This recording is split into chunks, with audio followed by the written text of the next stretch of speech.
তারা খুব সুখে আছে। চন্দ্রপুর রাজ্যে এখন শুধু আনন্দ আর উৎসব চলছে।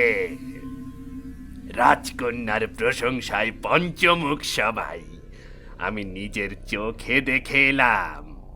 তার বিয়ে হয়েছে, চারদিকে শুধু সুখের খবর। রাজ্যে সুখের কোনো সীমা নেই।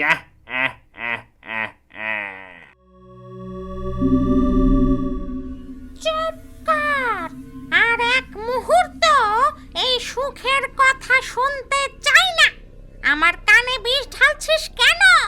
আমি এই সুখ সহ্য করতে পারছি না, না পারছি না।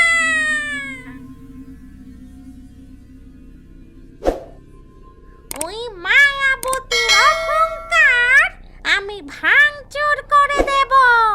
ওর সব আনন্দ আমি ধুলোয় মিশিয়ে দেব। ওর সুখের প্রাসাদ আমি গুড়িয়ে দেব।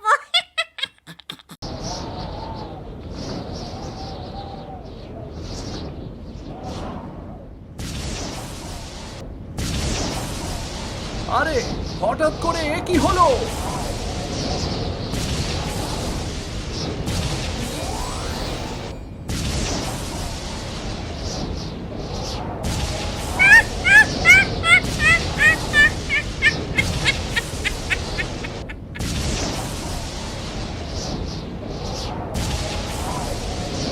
আরে পালা পালা, ডাইনি মোহিনী এসেছে।